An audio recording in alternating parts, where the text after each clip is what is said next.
My name is Effie Nikki, and we're going to talk about hemostasis disorders. Hi, my name is Effie Nikki, and we're going to talk about hemostasis disorders this lecture. This is pretty short. There's only a few slides here. Let's look at some of the disorders. So I did the last lecture when we talked about hemostasis, so you should know about clotting. We're going to talk about some of the disorders or things that can happen if clotting isn't working as it normally should, if that whole cascade event is out of whack. So we have here 3 different classifications of disorders of hemostasis. So the first one here is thromboembolic conditions. Pretty much you have undesirable clot formation. You don't have a broken blood vessel, you have no need to have clots being formed, but they're being formed anyway. The second category is bleeding disorders. You're going to have abnormalities in normal clot formation. So if something's wrong with the clotting factors, you can't normally clot if you have an injury. The last one here, disseminated intravascular coagulation. Ooh, that's a mouthful, right? This is a pretty interesting phenomenon where we see widespread clotting and severe bleeding at the same time. So let's move on to the next slide and first just talk about the thromboembolic conditions. I have 2 words highlighted here in red, thrombus and embolus. A thrombus is a clot. So again, in anatomy, we've got to come up with new words, right? We can't just say a clot, we've got to say a thrombus. So it's a clot that develops and persists in an unbroken blood vessel. So unbroken here is the key word. You don't have any damage, but you have a clot formed anyway. And what can happen? What happens if you have a clot that's out of control? You can block circulation. If you block circulation and blood flow, that can cause cell death, which can lead to tissue death. We're going to have problems. So one of the examples I have listed here is coronary thrombosis. We probably haven't talked about coronary blood flow, but they're talking about the heart, the blood that supplies your heart muscles so that they can contract. So what would happen if you had a clot that developed in a blood vessel that supplies blood to your heart? What does your blood supply? Oxygen, glucose. You need those 2 things to make ATP. You need ATP to have muscle contraction. So if you don't have blood flow, you have no oxygen, no glucose, no ATP, what's going to happen to your heart? It's not going to be able to contract. It's going to stop. And when your heart stops, we're in trouble, right? Okay, second category here, embolus. Most people, embolism is what it's called when it actually obstructs a blood vessel. So it is a thrombus. It is a clot, but it's a clot that's broken away from the endothelial lining of a blood vessel, and it's actually free-floating or traveling through your bloodstream. Once it gets to a location and blocks it, we call it an embolism. So I put 2 different types down here, a pulmonary embolism and a cerebral embolism. So let's say you have a clot and it travels to your lungs. So hopefully pulmonary, you know lungs. So pulmonary embolism, clot gets to your lungs. It blocks blood flow to your lungs. Blocks, what do we do with our lungs, right? We breathe in oxygen and we get rid of carbon dioxide, right? So if we can't get oxygen in, we can't get blood there, we can't get the blood to pick up the oxygen, we can't get the blood to drop off the carbon dioxide, we're going to have respiratory issues and be in respiratory distress. Cerebral embolism. This, you hopefully remember, cerebral is cerebrum, the largest right and left hemispheres of your brain.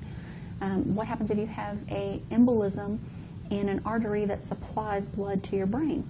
Well, obviously we're going to have problems. Our neurons need ATP too, right? How do we make the ATP? We've got to have glucose and oxygen. If you block blood flow, you're going to have tissue death. And if you have tissue death in your cerebral hemisphere, it's not coming back, right? So bad situations all around. So here are some of the risk factors and some of the ways that we can prevent thromboembolic conditions or clotting. One of the risk factors here, atherosclerosis, pretty much a rough patch where platelets are going to stick to. And if the platelets stick to that, they might start forming a clot. It might actually activate some of the factors and have a clot formed. Or the platelets could just stack up inside the blood vessel and occlude blood from flowing or stop blood from flowing. Also, slow blood flow. Remember we said that blood flow was one of the ways that we can limit a clot factor, right? As your blood's flowing through your circulation, it's diluting out the clotting factors so they don't have time to get activated or stuck where you wouldn't want them to be. So being able to have fast blood flow inhibits clot growth. So if you have slow blood flow, it could actually increase the ability for clotting to occur. And then a sub-factor under this is deep vein thrombosis. If you've ever heard of deep vein, it usually happens in your lower extremities, pelvic area, legs. Sometimes they call it economy class syndrome. So for sitting for a very long time in those economy seats where your legs are all scrunched up and you don't move, that you can develop this thrombus or this clot. And the major concern with that is you develop the clot and then you get up and you start moving, and then if that thrombus becomes an embolus and it travels to your lungs, you could have a pulmonary embolism. So that has happened frequently. That's why they say when you're on a plane, get up and walk up and down the aisle if you have to sit for more than 2 hours or something like that. Some of the ways that we can prevent these thromboembolic conditions or clot formation. First one here is aspirin. Aspirin is an antiprostaglandin. If you remember prostaglandins, I said that's released by platelets during that platelet plug formation that says, hey, more platelets, come here, we need to shore up this tear or patch this hole. So if you have an antiprostaglandin, which is aspirin, it will stop the platelets or bind up the prostaglandin and stop other platelets from being signaled to that area. Another thing is heparin. Heparin is an anticoagulant. It stops things from coagulating. It's actually inhibiting thrombin. So you can look at the previous lecture and go back and look at thrombin activating the fibrinogen into fibrin and then eventually into that mesh fibrin network. So heparin's going to inactivate thrombin or stop it from forming that clot. It's a naturally occurring protein. We have it in our mast cells, which is in the connective tissue matrix. If everything I just said is foreign, go back to chapter 4 and just look at it. There's a little section on mast cells and it talks about heparin. Warfarin. Warfarin is also known as Coumadin. If you've heard both of those, this is a vitamin K antagonist. If you remember from the last lecture, I said vitamin K is necessary for several clotting factors. So if we inhibit the vitamin K, those clotting factors can't be created. If you don't have the clotting factors, you stop that cascade and you don't have clotting to occur. So these are just some different ways that we can prevent thromboembolic conditions. So we're going to move to category 2, which is bleeding disorders. We have thrombocytopenia. This is you have a deficient number of platelets. You're not making enough platelets. If you don't have enough platelets to start with, you can't plug that hole, right? Why would you have this? Bone marrow suppression is one of the causes. Go back to the beginning of this chapter. We have hemocytoblasts, which are the stem cells, and they're going to make megakaryocytes, which eventually are going to be platelets. So if you suppress your bone marrow, you're suppressing those stem cells. Without those stem cells, you can't create platelets. The second highlighted thing here is impaired liver function. If you remember, many of our clotting factors are made or synthesized in the liver. So if you have impaired liver function, you can't make clotting factors. If you can't make clotting factors, you can't clot if you do have a bleed, and then you have excessive bleeding. Some causes: hepatitis, which is a viral infection of the liver, cirrhosis, which is where you've had tissue damage to your liver, and instead of reproducing healthy cells, you end up producing scar tissue or fibrosis. Also vitamin K deficiency, and this goes back to you can't synthesize clotting factors that need vitamin K if you don't have vitamin K. Simple, right? The last one is the one we're probably the most familiar with, hemophilia. There's several different types of hemophilia. It is genetic, so I have here several similar hereditary bleeding disorders.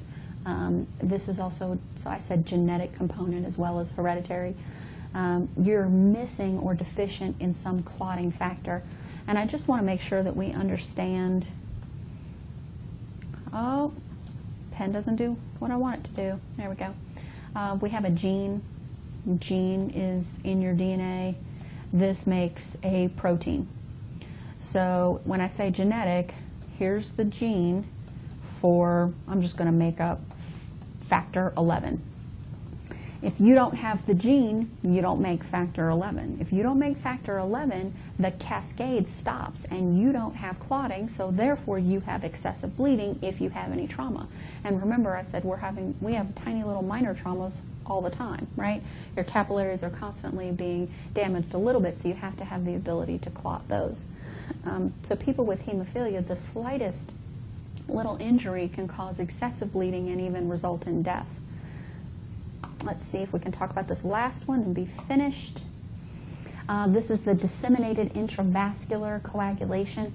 This is really interesting. It's widespread clotting of intact blood vessels. So again, we have blood vessels that don't really have any damage, but we have widespread clotting.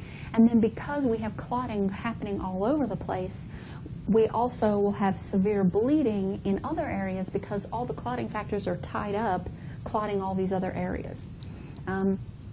It's common in pregnancy, massive tissue injury, septicemia, which is infections, incompatible blood transfusions. You could imagine coagulation. We probably haven't talked about blood types yet, but if you have incompatible blood transfusions, the blood's going to clump together. That's going to form clots. Also in some cancer patients, we'll see this DIC. I don't really have any information on treatment. I just wanted to mention it to you that it does occur, and you can see that it's a problem because we have widespread clotting and we also have bleeding, but all of our clotting factors are tied up in one area, so this excessive bleeding continues. Well, that's it. Hope you enjoyed this lecture, and I'll see you next lecture. Bye.